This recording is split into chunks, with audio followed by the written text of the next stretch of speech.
বিসমিল্লাহির রহমানির রহিম। আসসালামু আলাইকুম। আশা করি সবাই খুব ভালো আছেন। আলহামদুলিল্লাহ, আমিও আপনাদের দোয়ায় ভালো আছি। আজকে একটি নতুন বিষয় নিয়ে আপনাদের সামনে হাজির হয়েছি।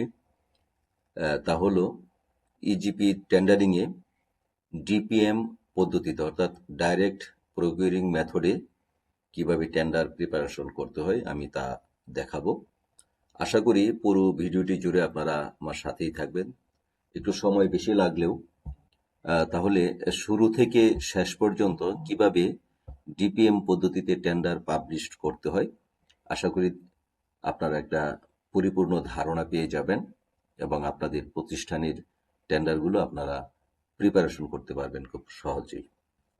তো আমি প্রথমেই লগ ইন করবো। পির আইডি থেকে লগ ইন করে কাজটা করলে একটু সুবিধা হয়। তাই আমি পির আইডি থেকে এই টেন্ডারটা আমি আজকে প্রিপারেশন করব। ইতিমধ্যে আমি অনুমোদিত এপিপিতে প্যাকেজ তৈরি করে তা যথাযথ কর্তৃপক্ষের অর্থাৎ হোপের অনুমোদন নিয়েছি এবং টেন্ডারটা প্রপোজালটা ইতিমধ্যে ক্রিয়েট করে রেখেছি এবং আরো বেশ কিছু কাজ আমি এগিয়ে রেখেছি যেন ভিডিওটা খুব বেশি দীর্ঘ না হয়। তো আমি ওই টেন্ডারের ড্যাশবোর্ডে গেলাম। ড্যাশবোর্ডে গিয়ে প্রথমে আমি নোটিশটাকে তৈরি করব। আশা করি এই নোটিশ তৈরির বিষয়টা আপনারা জানেন। এর আগেও আমি একাধিক ভিডিও করেছি, ওই ভিডিওগুলি থেকে আপনারা দেখে নিতে পারেন। নোটিশ তৈরির জন্য ইনভাইটেশন রেফারেন্স নাম্বার দিতে হয়।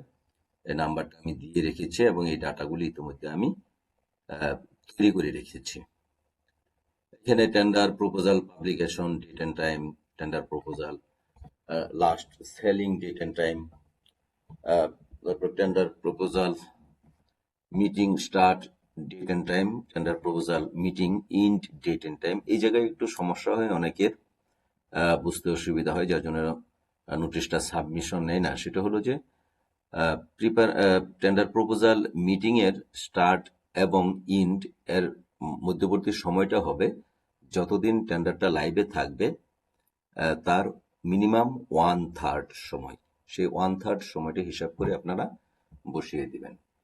Tender proposal closing date and time এবং tender proposal opening date and time, এই দুটার ডেট এন্ড টাইম একই। আপনি যদি ক্লোজিং ডেট এন্ড টাইমটা বসান তাহলে ওপেনিংটা automatic system generated date and হয়ে যাবে।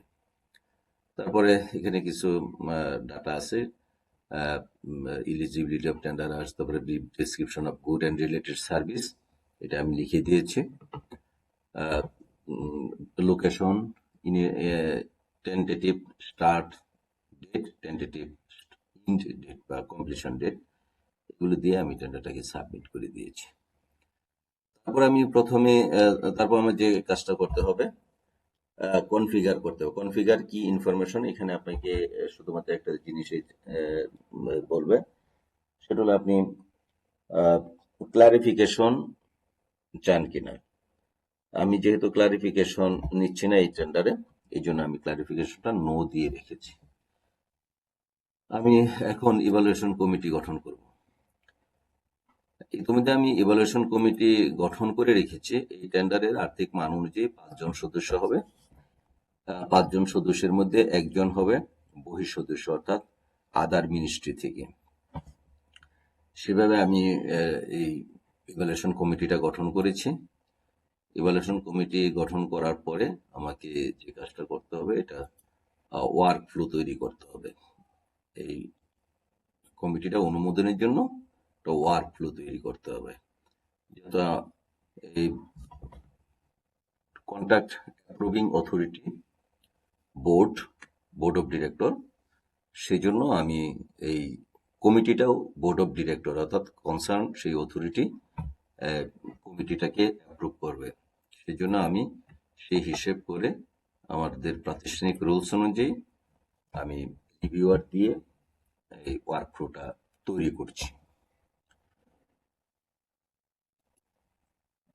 পিই থেকে শুরু করে পিই এবং তার আপার লেভেলে বা পরবর্তী স্টেপে যারা রিভিউয়ার হবে প্রত্যেকেই হবে এও। এটা অনেকে ভুল করে বা বুঝতে অসুবিধা হয় যে এখানে আমরা কোনটা সিলেক্ট করব। এই ক্ষেত্রে প্রত্যেকের রোল হলো এও, তার অথরাইজড অফিসার হিসেবে তারা রোল করবে। এখানে যদি আমি অন্য কোনো অপশন দেই তাহলে আমরা হয়তো এই রিভিউয়ারকে পেতে আমাদের সমস্যা হবে বা খুঁজে পাবো না। সেক্ষেত্রে আমি এখন রিভিউয়ার খুঁজে বের করছি। এটা হয়তো আপনারা জানেন, এর আগে অনেকগুলো ভিডিও করেছি কিভাবে ওয়ার্ক ফ্লো তৈরি করতে হয়, কিভাবে অফিসার সার্চ করতে হয়।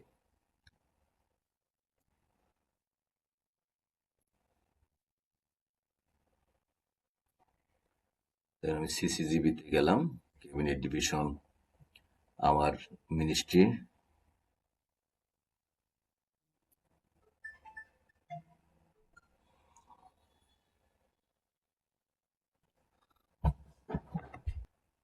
আমি রিভিউয়ার খুঁজে বের করছি।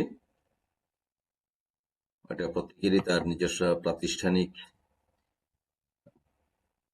যে রুলস আছে, প্রাতিষ্ঠানিক যে কাঠামো আছে, সেই কাঠামো অনুযায়ী আপনারা আপনাদের রিভিউয়ার খুঁজে বের করে নেবেন। আমি যদি নাম জানি তাহলে কন্ট্রোল এফ দিয়ে নামটা লিখলে হয়তো সেটা চলে আসবে, খুঁজে বের করতে সহজ হয়।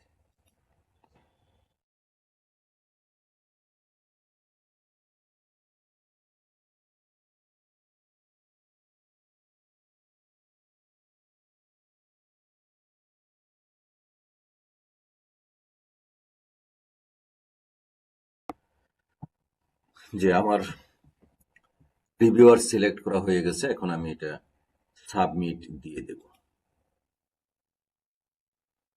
আমি সাবমিট দিয়ে দিলাম। সাবমিট দেওয়ার পরে দেখেন ওয়ার্কফ্লো ক্রিয়েট করে করে আমি সাবমিট দিয়ে দিচ্ছি। এখন প্রসেস ফাইল ইন ওয়ার্কফ্লো, যদি প্রসেস ফাইলে দেই তাহলে এটা অনুমোদনের জন্য চলে যাবে। আমি লিখে দিলাম প্লিজ অ্যাপ্রুভ।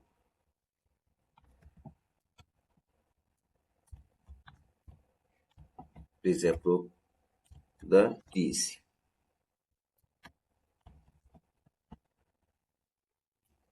তারপর আমি ফরওয়ার্ড দিয়ে দিলাম। ফরওয়ার্ড দিয়ে দিলে এটা এখন রিভিউয়ার প্যানেলে চলে গেছে। রিভিউয়ার রিভিউ করে দিলে সংশ্লিষ্ট কর্তৃপক্ষের অনুমোদন হয়ে যাবে। এরপর আমি যে কাজটা করব, এই ডকুমেন্টটাকে প্রিপারেশন করতে হবে। আমরা যেমন পিজি 3-তে অথবা পিজি 2-তে কাজ করলে পিসিসি, টিডিএস এগুলি কাস্টমাইজ করতে হয়। এখানে এটা যেহেতু ডিপিএম মেথডে আমরা এই প্রকিউরমেন্টটা করব, এখানে পিসিসি এবং টিডিএস কাস্টমাইজেশনের কোনো বিষয় নেই। এখানে আমাদেরকে যে কাজটা করতে হবে, সাপ্লায়ার্স এর কিছু ফর্ম, এই সাপ্লায়ার ফর্ম এটাকে আমার শুধু সেভ করে দিতে হবে। তারপরে সবচেয়ে গুরুত্বপূর্ণ যে কাজটা, সেই কাজটা হলো technical specification and compliance of goods and related service. Technical specifications and compliance of goods and related service, অর্থাৎ আমি যে পণ্যটা প্রকিউর করব সেটার টেকনিক্যাল স্পেসিফিকেশনটা খুব সতর্কতার সাথে আমাকে এখানে কাস্টমাইজ করতে হবে। এখানে আমরা দুইটা প্রক্রিয়ায় কাস্টমাইজ করতে পারি। এক হলো আমরা এখানে লিখে লিখে দিতে পারি। যদি অনেক বড় ফাইল হয় সেই ক্ষেত্রে সিএসবি ফাইল করে, সিএসবি ফাইল তৈরি করে আমরা এখানে আপলোড করে দিতে পারি। তো আমি এটা ইতিমধ্যে তৈরি করে রেখেছিলাম।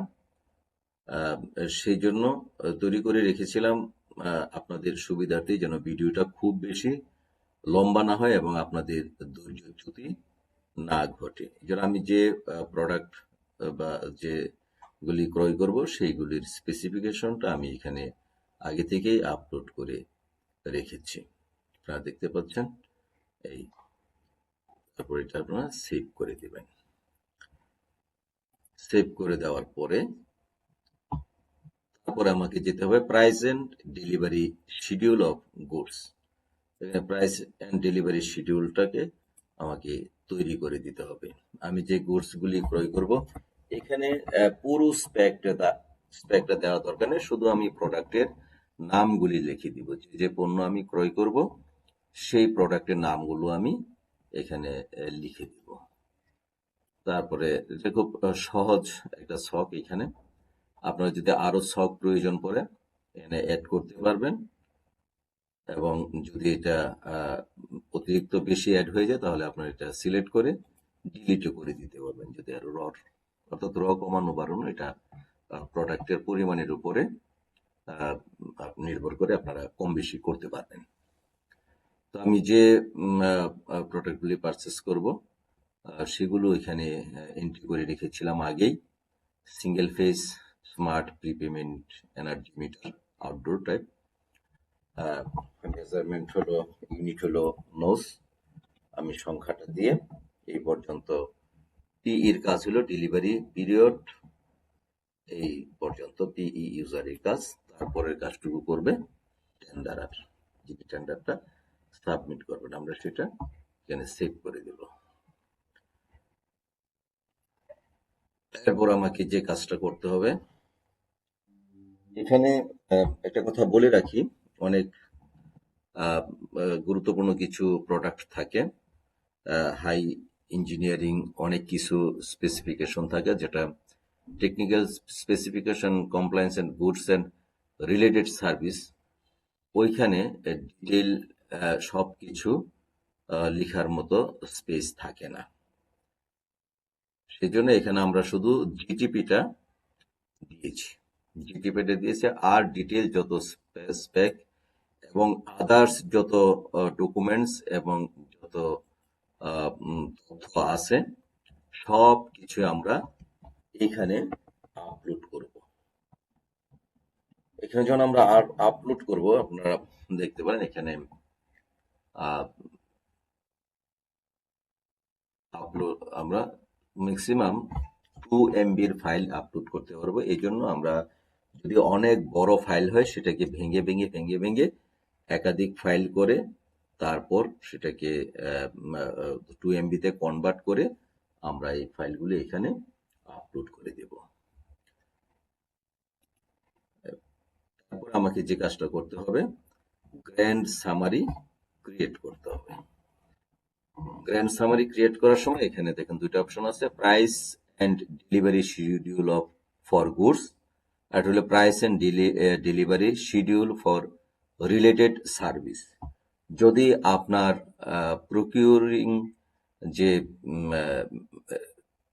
যে পণ্যটা আপনি প্রকিউর করবেন সেটার সাথে যদি রিলেটেড সার্ভিস না থাকে, তাহলে related price and delivery schedule for related service এই জায়গাটা আপনারা আনমার্ক করে দিবেন। আর যদি রিলেটেড সার্ভিস থাকে তাহলে সেটাকে মার্ক করে দিবেন। দুইটাই মার্ক করা থাকবে। আমরা সেভ করে দিলে আমাদের গ্র্যান্ড সামারি তৈরি হয়ে গেল। গ্র্যান্ড সামারি তৈরি হলো। এরপর আমাকে যে কাজটা করতে হবে, নোটিশে গিয়ে create a tenderer consultant list. যেহেতু আমি টিপিএম এ প্রকিউর করব, সেই জন্য আমি একটা প্রতিষ্ঠানকেই, গভর্নমেন্ট ওন্ড একটা কোম্পানি থেকে আমি এই পণ্যটা প্রকিউর করব। সেই জন্য এখানে আমি একটা সেই যে প্রতিষ্ঠান থেকে আমি এই কাজ প্রকিউরমেন্ট করব সেই প্রতিষ্ঠানটাকে আমি এখানে সিলেক্ট করে দিব। শুধুমাত্র ওই একটা প্রতিষ্ঠানকেই আমরা সিলেক্ট করব। সিলেক্ট করার পরে আমাকে যে কাজটা করতে হবে, এই টেন্ডারটা পাবলিশ করার জন্য এই ওয়ার্কফ্লো তৈরি করতে হবে। তো আমার এখানে কিছু কাজ বাকি আছে, যেহেতু আমি এখনো ওই ডকুমেন্টে এই ফাইলটা আপলোড করা হয় নাই। ড্রয়িংসে যে ফাইলটা আপলোড করা হয় নাই, সেই জন্য আমি এখনই এই ওয়ার্কফ্লোটা তৈরি করছি না, এবং টেন্ডারারকেও আমি এখনো সিলেক্ট করি নাই। আপনার এখান থেকে সিলেক্ট করে দেবেন, এটা খুব সহজ। হ্যাঁ, এখানে দিলে আপনি এই যে সিলেক্ট টেন্ডারার কনসালটেন্ট, এখান থেকে আপনার আপনাদের ওই প্রতিষ্ঠানের আইডি নাম্বার দিয়ে, জিমেইল আইডি দিয়ে আপনারা এটা সিলেক্ট করে নেবেন। এবং তারপর যে কাজটা করতে হবে, টেন্ডারটা পাবলিশ করার জন্য আমার ওয়ার্কফ্লো তৈরি করতে হবে। ঠিক একইভাবে আপনার এই ওয়ার্কফ্লোটা তৈরি করে দিবেন। তৈরি করে দিলেই এখানে দেখতে পাচ্ছেন এডিট, ভিউ, তারপরে আরো একটা সাব মেনু আসবে, পাবলিশ। পাবলিশ বাটনে দিলে আপনার টেন্ডারটা পাবলিশ হয়ে যাবে। তো এই ছিল আজকের মতো। আশা করি আপনাদের কিছুটা হলেও উপকার হবে।